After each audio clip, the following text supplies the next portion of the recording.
화폐 너머 인간의 감성을 탐구하는 경제학. 금융세계의 면면을 인문학으로 읽어낸다. 예술, 역사, 철학에 비춰보는 화폐와 금융 이야기. 화폐 제도를 지배하려는 정복자의 욕망. 근본이제를 비판하는 정치적 코드, 오즈의 마법사.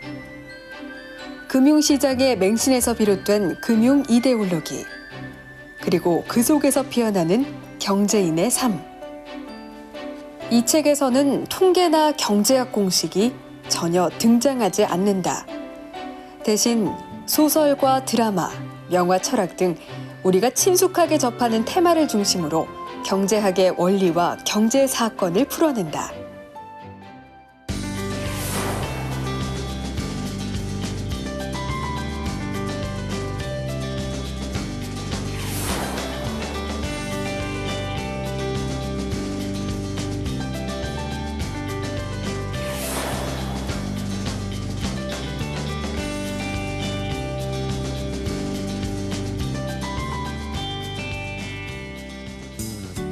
안녕하세요. 10분 만에 보는 책입니다. 숫자 없는 경제학. 이 제목에서도 느껴지듯이 딱딱한 경제학이 아니라 사람 냄새 나는 따뜻한 체온으로 전달하고자 하는 저자의 노력이 엿보여지는 부분인데요. 화폐와 금융시장에 대한 시각은 사람마다 다르겠지만 우리의 일상과 가깝고 중요한 문제라는 것을 다시 한번 떠올리게 하는 부분입니다. 여러분 혹시 우리에게 익숙한 동화인 오즈의 마법사가 은화와 관련된 이야기라는 거 알고 계셨나요? 오즈의 마법사에는 화폐의 가치를 금의 가치로 나타내는 근본이제를 비판하는 정치적인 코드가 숨겨져 있다고 하는데요. 도로시라는 소녀의 모험을 담은 동화 오즈의 마법사에 숨겨진 그 이야기가 궁금해집니다.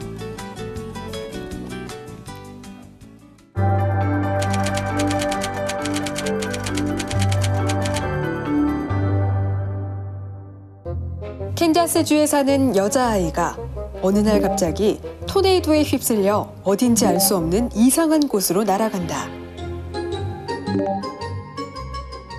그리고 길을 가다가 역시 길을 잃은 세 친구를 만난다.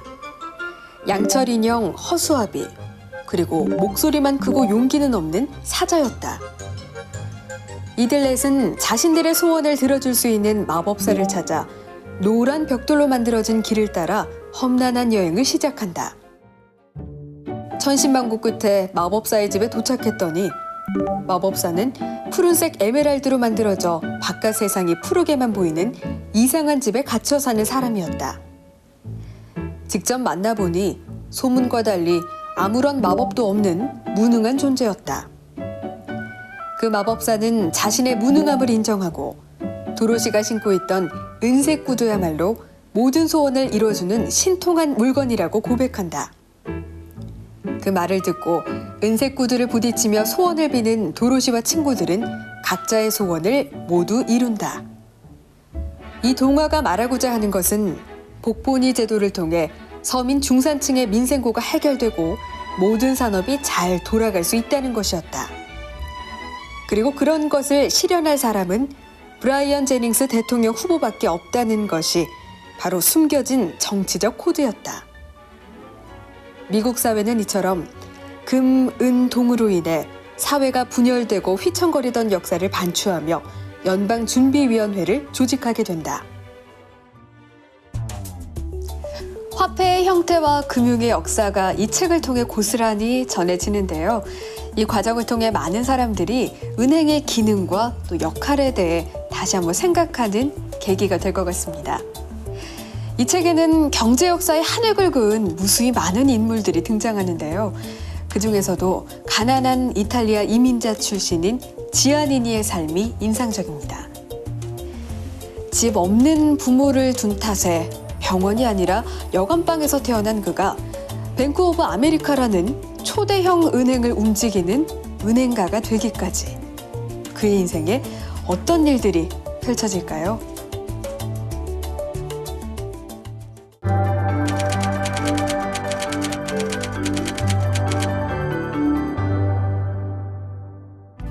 19살이 되던 해 부동산 중개업자인 코네오의 딸과 결혼한 지아닌이.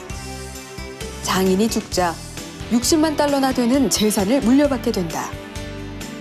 이 돈으로 가난한 이탈리아인들을 위해 세운 서민은행이 뱅크 오브 이탈리아.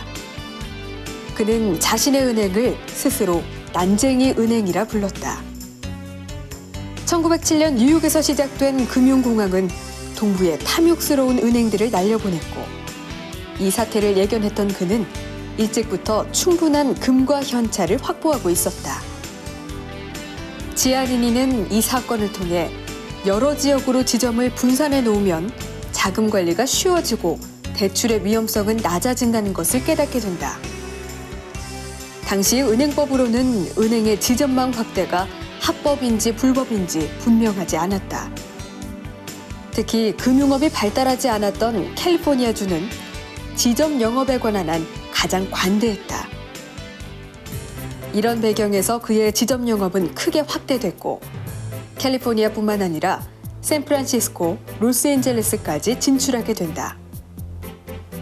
지아니니의 끊임없는 몸집 불리기는 경제은행뿐만 아니라 연방정부에도 충분한 논란거리를 제공했다. 연방정부에서는 하나의 주 안에 지점을 여러 개 설치하는 것에 대한 규제를 시작하고, 뱅크 오브 이탈리아가 더 이상 영업을 확장하지 못하게 되는 법을 만들게 된다.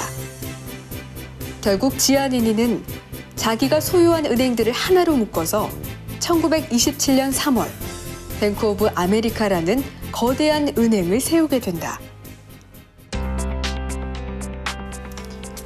뱅크 오브 아메리카라는 미국을 대표하는 거대한 은행이 이탈리아인의 손에서, 그리고 또 규제를 통해 탄생했다는 사실이 놀랍습니다. 혹시 2008년 금융위기 기억하시나요?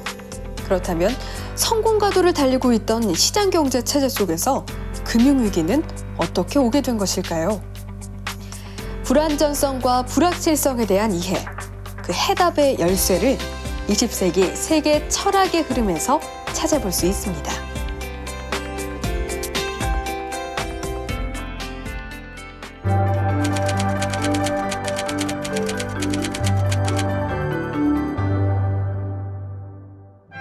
포드 행정부 이래로 백악관은 시장을 신봉하는 사람들로 채워졌다.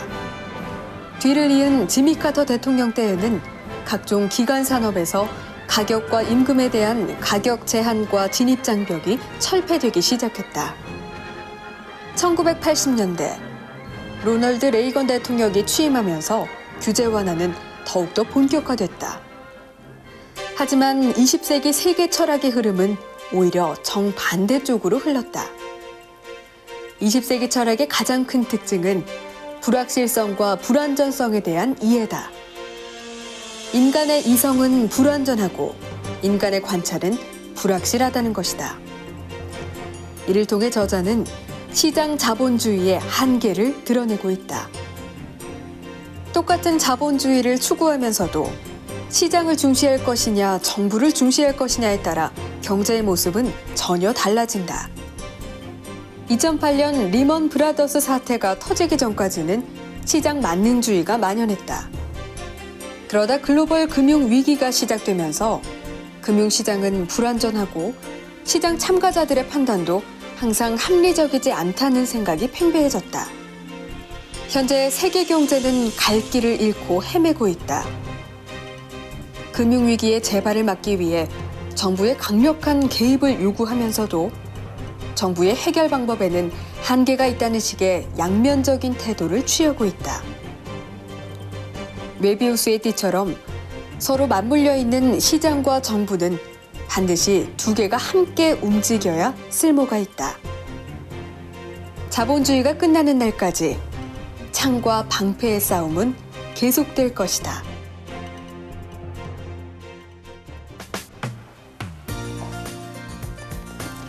이 책은 경제 이론과 제도에 담겨있는 사회적인 배경을 다루고 있습니다. 인물, 철학, 열정이 만든 금융의 역사라는 이 책의 부제에서도 잘 드러나듯이 자칫 몸이 건조해질 수 있는 금융의 역사에 생동감을 더해 이론과 역사가 잘 버무려진 한 편의 소설을 보는 듯한 느낌을 주는데요. 현상 분석에 집중하는 경제학 교과서보다 풍부한 논의를 접할 수 있는 기회를 제공하는 책. 특히나 경제학을 탐구하는 철학이라 말하는 저자의 관점에 동의하신다면 그 즐거움은 2배가 될 것입니다.